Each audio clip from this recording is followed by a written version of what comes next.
Jeff, welcome to the show, Entrepreneurs, Business, and Finance. We're fortunate to have Jeff Vernon on the show this morning. How are you today? I'm doing fantastic. How are you? Great, great, great. Well, Jeff used to live in Dallas, and as so many good relationships happen, we were introduced by a fellow business colleague, and Jeff has tremendous experience in oil and gas, as well as other things that we're going to talk about. And he's become a friend. He actually lives in Florida, and I made a point of stopping him and meeting him when he was in Florida because we were introduced after he'd moved from Dallas to Florida. And he now works with Royalties Group, helping with our marketing and some other things. And uh, since I put you out there as the expert that you are in oil and gas, and I know a lot of your time until recently was spent in kind of the drilling world, and Mineral Royalties Group is about owning the properties and the royalties. Um, can you share a little bit about what you learned in the oil and gas drilling world and how that compares to what we're doing at Mineral Royalties Group? Absolutely. I sold interest in joint ventures, limited partnerships, and that type of thing. And I also did investor relations in for an oil and gas company, an independent drilling company. And the one thing I learned is that if they have to ask you for your money in order to drill wells, they're probably not very good at it. Companies like Chesapeake, like um, Yeah, the big operators, yeah. they don't need our money. They don't need your money. And that's fantastic. Getting paid out of the gross instead of having all those expenses. Yeah, it's a no-brainer. But I think the biggest thing about the oil and gas industry with those types of companies is, and I used to love it, you'd always hear them talk about how they found something that Chesapeake missed or that Continental Resources missed. Well, those guys don't miss stuff. If they really want it, they're going to acquire it. So when people are telling you it's because they missed something in that area, it's they didn't want it. And that's why those projects, every time I ever saw one of those where they said something like that, there was a problem. That's how good those billion-dollar operating companies are. They pick what they want and they leave the rest. It's kind of interesting.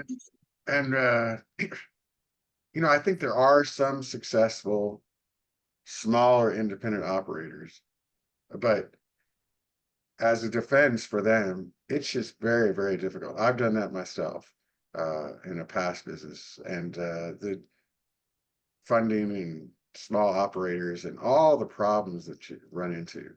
Oh Exactly. my gosh. And, we had some successes, but we also had some failures. And the combination of having shale, which is not like you're looking for oil, it's there, and having a company that has so much experience with geology and engineering and geophysicists. Yeah. I mean, that makes all the difference in the world. It really does. I mean, those smaller companies, I mean, bless their hearts, most of them, their hearts were in the right place. But when you don't have all those resources, that's when those problems can really kick your butt. I mean, if you're if you have a problem and you've got billions in resources, you can fix that problem very, very quickly. But if you don't, then sometimes it takes a little bit longer. You have to maybe go the cheaper route, and sometimes that's not as effective. It's like these properties that at Mineral Royalties Group, those companies have already spent tens of millions of dollars to drill wells. We know it's there. They wouldn't be spending that money if it wouldn't. Pretty simple. And, I always do my best and can't say that I'm perfect by any means, but try to, work with people with good character. And my understanding is you got kind of fed up with it and you just got out of the business because it was just too much. It's too hard to see people basically not do well, trying and failing or having problems. And but then when you learned about mineral properties and you kind of had to be talked into it to understand that, hey, this was different. you kind of lit up with the excitement again and got back into the oil and gas. Is that an accurate description? Absolutely. Yeah, being able to sell something that is a real asset that, people get paid out of the gross. They don't have any expenses, and all we pay is taxes. That's incredible. And to be able to generate revenue for your family for generations off a single purchase, and it's truly passive income. It's mailbox money is what they used to call it. Now I guess you'd call it inbox money, because because you just hear the little chime of the cash register or whatever you set up to tell you when those checks hit.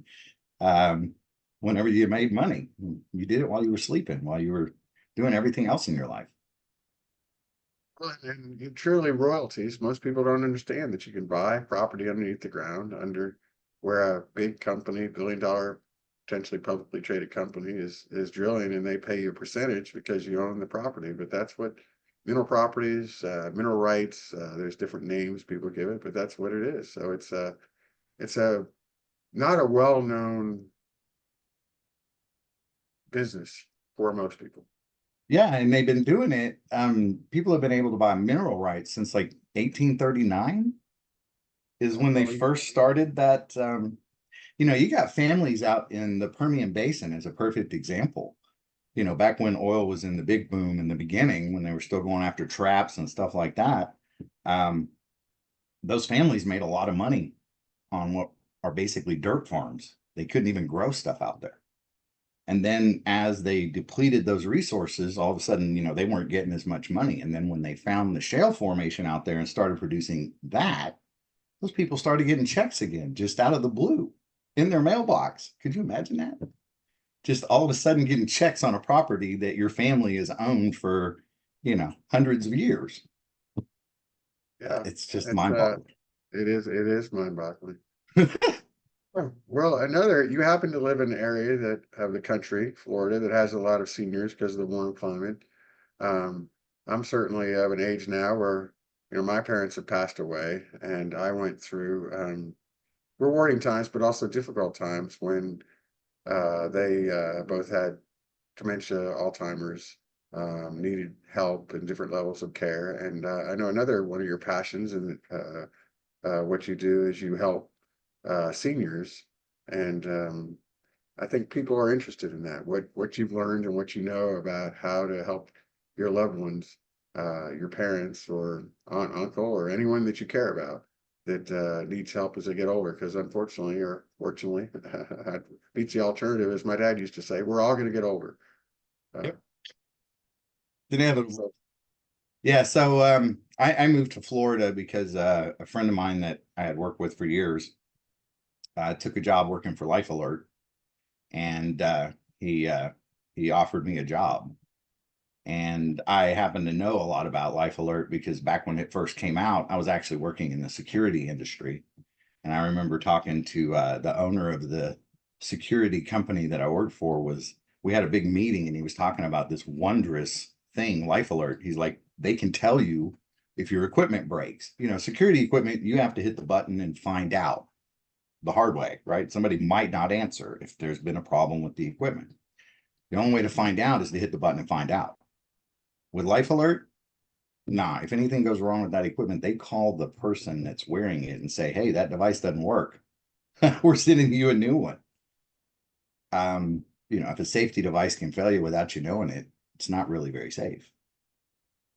And I think the biggest problem we run into is people have become so cost conscious, and they have the mentality that all this stuff is the same, but it's not.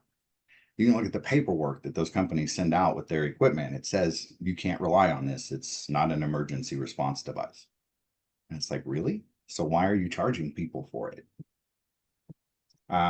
It's been an example of just how shady, unfortunately, our society has become. As far as I'm concerned, the other companies out there are taking advantage. They're acting like they're going to provide resources or results, and then they don't. I mean, it's crazy. I don't get it. But yeah, being able to get help anytime you have a situation of any kind, medical, having a fully licensed medical dispatcher and all of your medical details following you anywhere you go in the United States. So you're never a generic 911 call. That's huge. You know, if you've ever had to call 911, you know, that's not always a great experience. They don't know the first thing about you due to privacy laws. They have to figure out who you are, where you are. They have to figure it all out. And they can't even share. If you tell them you're taking a medication, they can't even tell that to the paramedics. They have to wait till they get there. So yeah, it's all about protecting people and making sure they get the help they need when they need it immediately. And that's why actually at Life Alert, they've independent studies show that our members stay out of nursing homes and assisted living centers an average of 6 years longer than folks that don't have it. And that's specific to Life Alert, which is an actual company, not a thing. I get those calls. People call in and they go, I got to buy a Life Alert. It's not a thing. It's not a. And we've played around, you know, you call some of these other companies and you say, yeah, I need to buy Life Alert. And they will happily sell you their system as Life Alert, which is a registered trademark. Weird, huh? Yeah. I guess that's why they keep getting sued. Well, that is really very informative. I actually thought I knew a bit about it, and I didn't know as much as I thought I did. So, Well, very, the other very, companies, they just forward emergencies into 911. So they're literally charging you to add time to your response, right? If you can call 911 yourself from your cell phone, and your average response time is going to be around 15 minutes in the 911 system. Then if they're going to have somebody that verifies that there's a problem before they transfer it into 911, they've literally added time to your response. That's why they can't tell you that they've ever saved a life. If you look at any of those sites for any of those other companies, they'll talk about making you feel safe, but they can't prove that they've ever saved a life. Life Alert saves a life from a catastrophic event every 11 minutes. And we can prove it. So big difference. boy, that is absolutely astounding and encouraging. Also, Yeah. you know, What? that there's good people with good companies that making a difference and you know, making money doing it. Um, that's the American way. Yeah, absolutely. Absolutely. It's the you know, we're Life Alert's a family-owned business. So they're not publicly traded. They don't have stockholders that are making safety decisions based on money. We manufacture our own equipment right here in the United States. It's top of the line. It's all state of the art. It's the best equipment in the industry and the most reliable. Yeah, I could charge a lot less too if I was importing cheap Chinese stuff from, you know, Wuhan, China. That's where they make a lot of those devices. It's kind of weird. I guess that's the medical area of China. Interesting, Wuhan. interesting. It is interesting. Yeah. Yeah. I hear all kinds of stories, you know, people call and they'll be cursing us out. I mean, when you get a call from an 80-something-year-old person and they're cursing you out because their Life Alert didn't work, and you're like, that's not Life Alert. And they will insist and swear that they got Life Alert, and then they finally look at the where it says what it is, and it's another company every single time. I had a lady say the other day, she goes, you mean my kids got me the cheap one? Sorry, but yeah, I mean, I wish I could tell you that that was a good one, but it's not, you know? Yeah. So I think that's the most frustrating thing about it is that the misinformation that's out there. I mean, it's been an education. These other companies use the same exact words that we do and mean something completely different. For instance, response times. When they say their response time, they're talking about how long it takes their um, monitoring station agent to answer. So you hit your button, they say, is there an emergency in about 12 to 15 seconds? Life Alert's a little slower. We say, is there an emergency? An average of 30 seconds.